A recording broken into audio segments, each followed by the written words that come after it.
જય સ્વામિનારાયણ. શ્રી સ્વામિનારાયણ ગુરુકુળ રાજકોટ સંસ્થાન દ્વારા આયોજિત SGIS ઓનલાઈન ગુરુકુળમાં આપ સર્વે વિદ્યાર્થી મિત્રોનું ફરી એક વખત હાર્દિક સ્વાગત છે.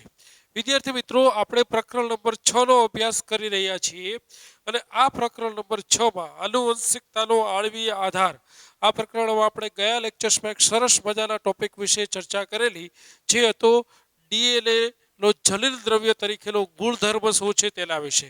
યાદ કરો મિત્રો, આપણે DLA અને RLA આ બે સ્પર્ધકો વચ્ચેની એક સ્પર્ધા યોજેલી હતી, જે સમજવાના સ્વરૂપે, અને એમાં આપણે સાબિત કરી ચૂક્યા કે કઈ રીતના DLA છે એ માહિતીનો સંગ્રહ કરવા માટેનું ઉત્કૃષ્ટ જલીલ દ્રવ્ય છે અને કઈ રીતના RLA છે એ માહિતીની અભિવ્યક્તિ માટેનું ઉત્કૃષ્ટ જલીલ દ્રવ્ય છે. આ તમામ મુદ્દાઓની ચર્ચા આપણે ગયા લેક્ચર્સમાં કરી ચૂક્યા છીએ. તો આજે આપણે એક સરસ મજાના ખૂબ જ રસપ્રદ એવા નવા ટોપિકથી ભણવાની શરૂઆત કરીશું અને એ ટોપિકનું નામ છે RLA વિશ્વ. વાસ્તવિક રીતે જ્યારે તમે આ ટોપિક્સનું નામ વિચારો છો અથવા તો વાંચો છો, ત્યારે આપણે આ RLA વિશ્વ શું સમજાવવા માંગે છે તે સ્પષ્ટ થતું નથી. એટલે આ ટોપિક્સને સમજવા માટે આપણે ક્વેશ્ચન માર્ક મૂકીએ છીએ કે પ્રથમ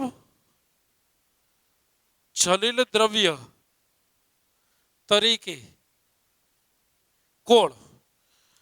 બે ઓપ્શન છે આપણી પાસે, એક DLA ઓર RLA. જો મિત્રો પ્રશ્ન બરાબર સમજો, ગયા લેક્ચર્સમાં આપણે જે પ્રશ્નની ચર્ચા કરેલી હતી એ પ્રશ્નની ચર્ચામાં આપણે એવું ચર્ચા કરેલું હતું કે પ્રભાવી જલીલ દ્રવ્ય તરીકે કોણ, DLA કે RLA? પ્રભાવીનો અર્થ થાય જે મુખ્ય જલીલ દ્રવ્ય તરીકે મોટા ભાગના સજીવોમાં જોવા મળતા જલીલ દ્રવ્ય તરીકે કોણ? તો એ પ્રશ્નના જવાબના સ્વરૂપે આપણે તારણ કાઢેલું કે પ્રભાવી જલીલ દ્રવ્ય તરીકે DLA છે. પરંતુ અહીં પ્રશ્ન કંઈક અલગ છે. પ્રશ્ન અહીં એવો છે, પ્રથમ જલીલ દ્રવ્ય તરીકે કોણ? એટલે કે જ્યારે સજીવોમાં જલીલ દ્રવ્યનો ઉદ્ભવ થયો, જલીલ દ્રવ્યનું નિર્માણ થયું, આ વાત છે લાખો વર્ષ પહેલાની, તો એ સમયે પ્રથમ જલીલ દ્રવ્ય તરીકે જે અસ્તિત્વમાં આવેલો અણુ છે એ કોણ હતો? DLA હતું કે RLA હતું? તો આપ સર્વે જાણો છો કે મોટા ભાગના સજીવોમાં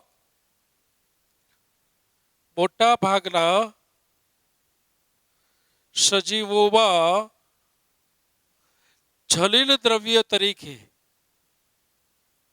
શું આવેલું હોય છે? તો જવાબ છે DLA. પરંતુ કેટલાક વાયરસમાં જલીલ દ્રવ્ય તરીકે DLA ના બદલે RLA આવેલું હોય છે. તો કેટલાક વાયરસને બાદ કરતા મોટા ભાગના સજીવોમાં જલીલ દ્રવ્ય તરીકે જે ઘટક છે એ ઘટક છે DLA, પરંતુ કેટલાક વાયરસની અંદર જલીલ દ્રવ્ય તરીકે RLA આવેલું હોય છે. હવે મિત્રો, અહીં પ્રશ્ન એ છે કે કોની અંદર DLA હોય છે કે કોની અંદર RLA, એમાં આપણને રસ નથી. કેટલા સજીવોમાં DLA છે અને કેટલા સજીવોમાં RLA છે એમાં પણ રસ નથી. પરંતુ આપણો પ્રશ્ન એ છે કે પ્રથમ જલીલ દ્રવ્ય DLA છે કે RLA છે? તો તમને જાણીને આશ્ચર્ય થશે કે અહીં પ્રથમ જલીલ દ્રવ્ય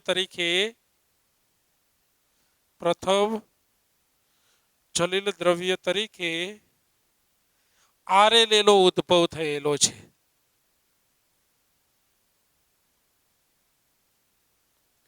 હવે આપણે આ સાબિત કરવું પડશે કે કઈ રીતના પ્રથમ જલીલ દ્રવ્ય તરીકે RLA નો ઉદ્ભવ થયેલો છે, નહીં કે DLA નો ઉદ્ભવ. તો એની સાબિતીના સ્વરૂપે આપણે એવું કહી શકીએ કે DLA છે એ માત્ર જલીલ દ્રવ્ય તરીકે જ વર્તે છે. કોઈ પણ સજીવોમાં હાજર રહેલા DLA નો રોલ, DLA નું કાર્ય એક જલીલ દ્રવ્ય સિવાયનું કોઈ પણ અન્ય કાર્ય નોંધાયેલું નથી. પરંતુ જ્યારે આપણે RLA ની વાત કરતા હોઈએ છીએ ત્યારે RLA એક જલીલ દ્રવ્ય તરીકે તો વર્તે જ છે. જલીલ દ્રવ્ય તરીકે તો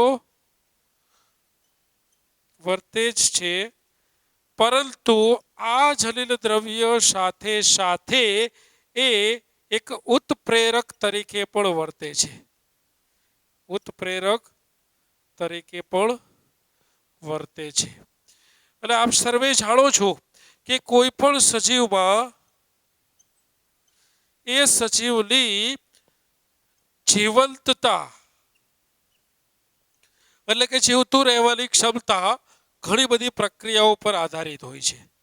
ઘણી પ્રક્રિયાઓ પર આધારિત હોય છે. અને આ બધી પ્રક્રિયાઓ વિવિધ પ્રકારના ઉત્પ્રેરકો દ્વારા ઉત્પ્રેરણ પામે છે.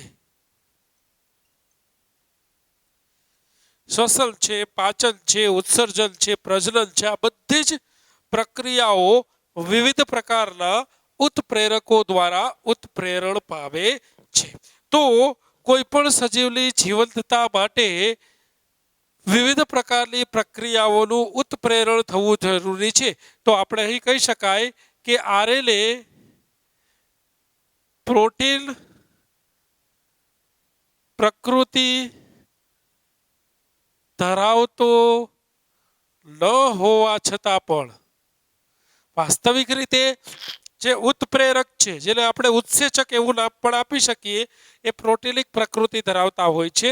પરંતુ RLA એક પ્રોટીનિક પ્રકૃતિ ન ધરાવતો હોવા છતાં પણ વિવિધ પ્રક્રિયાઓ માટે કે વિવિધ પ્રક્રિયાઓનું ઉત્પ્રેરણ પ્રેરે છે. એટલે કે વિવિધ પ્રક્રિયાઓ થવા માટે એક ઉત્પ્રેરક તરીકે વર્તે છે. તો આમ આપણે કહી શકીએ કે RLA જલીલ દ્રવ્ય પ્લસ એક ઉત્પ્રેરક તરીકે બંને તરીકેનો રોલ નિભાવે છે, બંને તરીકેનું કાર્ય નિભાવે છે. જે બંને કાર્ય કોઈ પણ સજીવની જીવંતતા માટેના આધાર સ્તંભ છે. માટે માત્ર DNA હોવાથી કોઈ પણ સજીવની જીવંતતા મેળવી શકશે તેવું કહી શકાતું નથી. પરંતુ સજીવમાં માત્ર RLA હોવાથી એ સજીવ જલીલ દ્રવ્યની પણ ગરજ સારે છે અને એ સજીવમાં વિવિધ પ્રક્રિયાઓનું પણ ઉત્પ્રેરણ પ્રેરાય છે. માટે RLA જીવંતતા માટેનો વધુ મજબૂત આધાર સ્તંભ છે તેવું ચોક્કસથી કહી શકાય. તો RLA ની સ્થિરતા અથવા તો સ્થાયિત્વતા કહી શકાય, સ્થાયીપણું કહી શકાય, એ ઓછી છે. આપણે આની પહેલાના લેક્ચરમાં જોયું કે કઈ રીતના DNA વધુ સ્થિર કે સ્થાયી અણુ છે RLA ની સાપેક્ષમાં. તો હવે આ RLA ને સ્થિરતા પ્રાપ્ત કરવા માટે ઉદ્વિકાસની પ્રક્રિયામાં જોડવામાં આવેલ છે. અને ધીમે ધીમે ધીમે લાખો વર્ષની ઉદ્વિકાસની પ્રક્રિયાનું પરિણામ સ્વરૂપે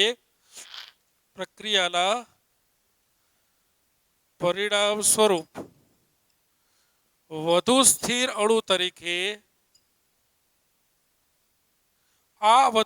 અણુ તરીકે જ અહીં DNA નો ઉદ્ભવ થયેલ છે.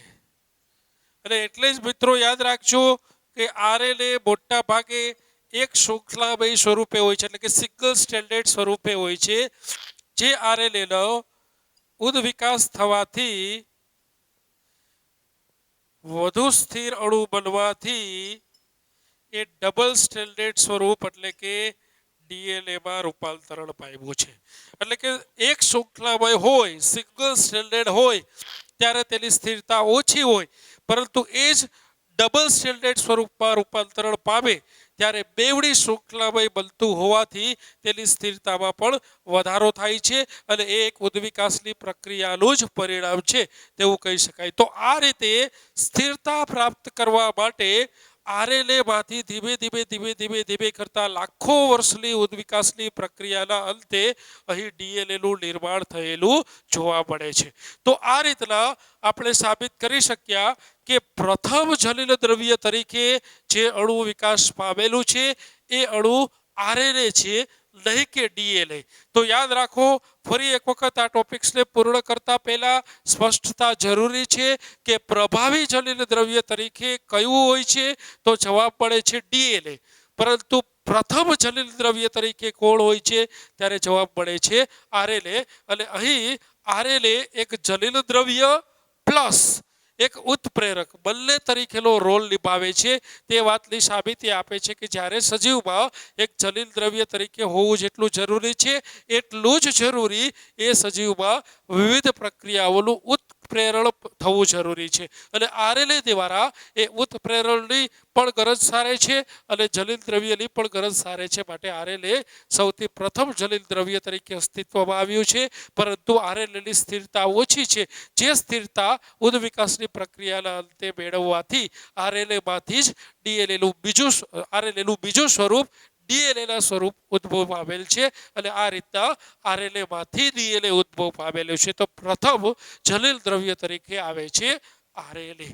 તો મિત્રો, અત્યાર સુધીની ચર્ચામાં આપણે શું શું ભણ્યા, થોડું આપણે રિવિઝન કરી લઈએ, જેથી કરીને આગળનો ટોપિક છે આ પ્રકરણનો સૌથી મહત્વનો ટોપિક છે. અને અત્યાર સુધીની જેટલી પણ પરીક્ષાઓ છે, પછી બોર્ડની પરીક્ષા હોય, લીટની હોય, ગુજકેટની હોય કે બીજી કોઈ પણ સ્પર્ધાત્મક પરીક્ષા હોય, તેના માટેનો સૌથી મોસ્ટ ફ્રિકવન્ટલી આસ્ક ક્વેશ્ચન માં ડીએનએનું સ્વયંજનન છે, જે આપણે નેક્સ્ટ ટોપિક્સ તરીકે શરૂ કરવા તરફ આગળ વધી રહ્યા છીએ. પરંતુ ડીએનએનું સ્વયંજનનની પ્રક્રિયા સમજવા માટે સૌથી પહેલા તમારી પાસે કેટલુંક પાયાનું જ્ઞાન હોવું ખૂબ જરૂરી છે. અને એ પાયાના જ્ઞાન તરીકે શું હોવું જોઈએ, તો કે સૌથી પહેલા તમને જલિલ દ્રવ્ય એટલે શું, આ પ્રશ્નનો જવાબ અને એની સમજૂતી સ્પષ્ટ હોવી જોઈએ. બીજું, ડીએનએનું બંધારણ શું છે, એના બિલ્ડિંગ બ્લોક શું છે, એટલે કે ન્યુક્લિયોટાઇડ શું છે, કયા પ્રકારના ન્યુક્લિયોટાઇડ છે, કઈ રીતના ન્યુક્લિયોટાઇડનું નિર્માણ થાય, આ તમામ પ્રશ્નોના જવાબ તમારી પાસે સ્પષ્ટ રીતે હોવા જોઈએ. ત્યારબાદ જે આપણે ભણ્યા ડીએનએનું ડબલ હેલિક્સ મોડેલ, ડીએનએની બેવડી કુંતલમય રચના વોટસન એન્ડ ક્રિક, તેના વિશેના પણ લાક્ષણિકતાઓ છે એ સ્પષ્ટ હોવી ખૂબ જરૂરી છે. ત્યારબાદ કોઈ પણ એક આદર્શ જલિલ દ્રવ્ય છે, એ આદર્શ જલિલ દ્રવ્યની લાક્ષણિકતાઓ શું હોવી જોઈએ અને કઈ રીતના એ લાક્ષણિકતા ડીએનએ વધુ ફૂલફિલ કરે છે આરએનએની સાપેક્ષમાં, તે મુદ્દા વિશે પણ આપણે સંપૂર્ણ સમજણ હોવી જોઈએ. અને છેલ્લે જે આજે આપણે ચર્ચા કર્યું, આરએનએ વિશ્વ શું છે તેનું જ્ઞાન હોવું જોઈએ. તો આટલું પાયાનું જ્ઞાન આપ ધરાવતા હોય તો પછી આપણે આગળનો ટોપિક જે આવતા લેક્ચર્સમાં ભણવા તરફ આગળ વધી રહ્યા છીએ તે સ્પષ્ટ રીતે સમજી શકશો. અને એ ટોપિક છે ડીએનએનું સ્વયંજનન. તો મિત્રો, આવતા લેક્ચર્સમાં આપણે ફરી મળીશું એક સરસ મજાના નવા ટોપિક સાથે, જે આ ચેપ્ટર્સનો સૌથી મહત્વનો ટોપિક છે, જેનું ટાઇટલ છે રેપ્લિકેશન ઓફ ડીએનએ, એટલે કે ડીએનએનું સ્વયંજનન. જ્યાં સુધીમાં આપ દરેક વિદ્યાર્થીઓ અત્યાર સુધી જે ચેપ્ટર્સ ચાલ્યા છે, 8 લેક્ચર્સ 9 લેક્ચર્સ, એ તમામ ચેપ્ટર્સને સરસ રીતે સમજી ટેક્સ્ટબુકમાંથી વાંચી તૈયાર કરી લેશો. એ પાયાનું જ્ઞાન ધરાવતા હશો તો અને માત્ર તો જ આગળનો ટોપિક ડીએનએનું સ્વયંજનન સરળ રીતે સમજી શકશો. તો ત્યાં સુધીમાં દરેક વિદ્યાર્થીઓ આગળનું તૈયાર કરી લેશે તેવી અપેક્ષા સાથે આપણે આજનો લેક્ચર પૂર્ણ કરીએ છીએ. દરેક વિદ્યાર્થી મિત્રોને જય સ્વામિનારાયણ.